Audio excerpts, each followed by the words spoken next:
In June of 1993, Mindy and Ron Wynn of Trotwood, Ohio, were faced with a difficult decision. As much as they loved 2-year-old Papillon and treated him like a member of the family, his behavioral problems were getting out of control.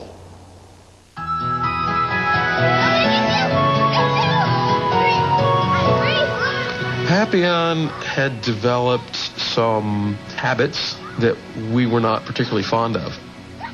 He chewed up furniture, and he literally ate a couch. We kept on putting him outside, and then when he kept on coming back in, he kept on chewing things up. So my mother and father wanted to get rid of him.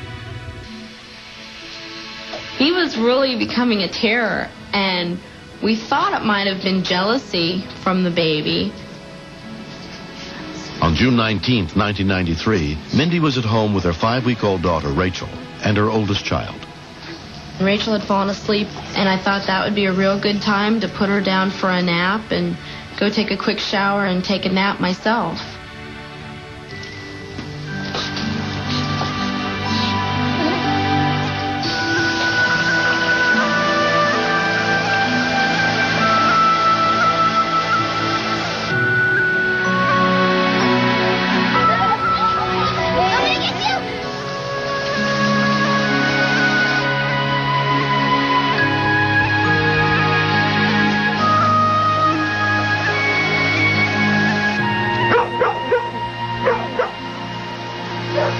The dog started barking, and I didn't think anything of it because he barked all the time.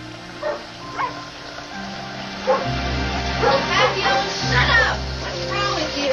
Papillon, shut up is a common phrase around our house. Papillon, what's wrong? I was afraid he was going to wake the baby. Next thing I knew, he had come bolting through the bathroom door and came running up and pawing at the curtain. Pappy, what's wrong with you? I believe that animals do communicate with us. I used to watch old Lassie TV shows, and I figured he was trying to tell me something. I didn't know what. On TV, they would have followed him, so I followed him. What's wrong?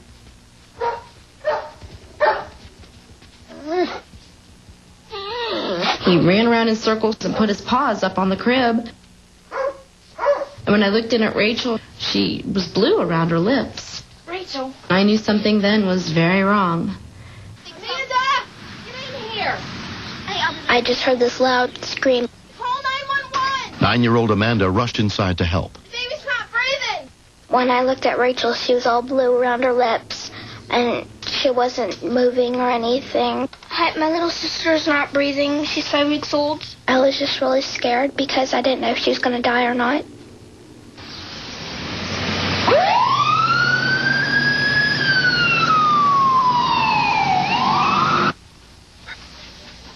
There was a pulse, so I thought something had to be blocking her airway. And I did a finger sweep, and when nothing was blocking her airway, I thought about SIDS, I thought about all kinds of things, but my predominant thoughts were to get her breathing again.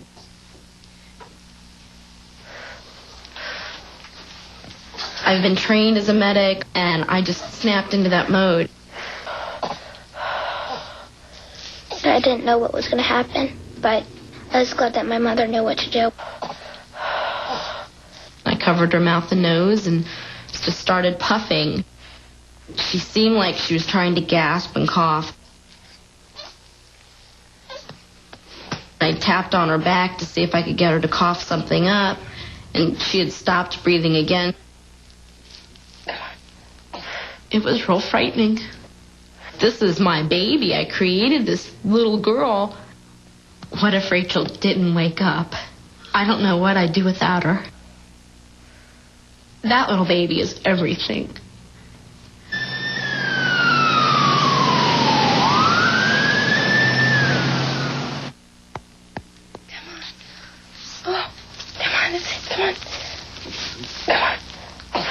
I turned her back over quickly and did more puffs.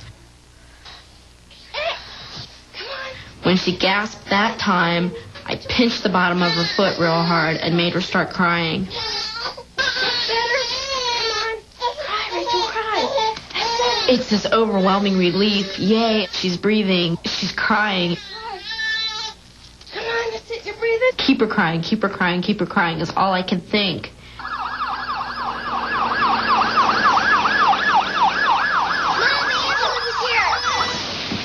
At that point, I was in a panic, and I was holding her and hugging her and crying. I was scared to death. When the ambulance left, I just grabbed Happy and I gave him a really big hug and told him that he was being a good boy for helping save Rachel.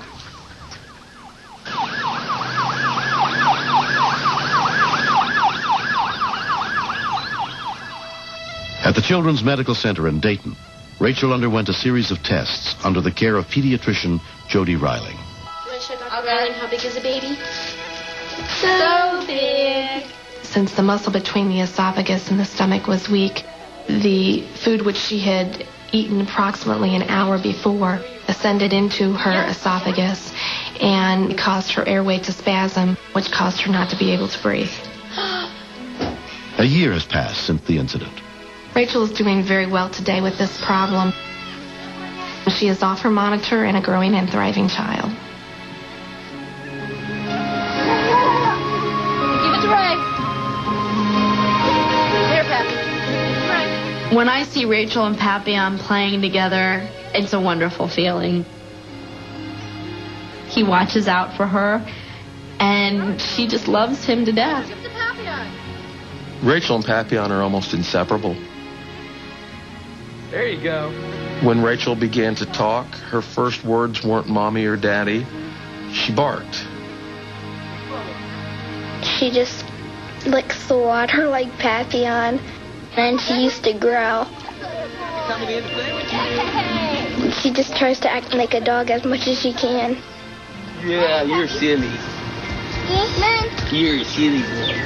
Yeah. I don't think there's any question that if Papillon hadn't alerted Mindy when he did, Squint Pappy out.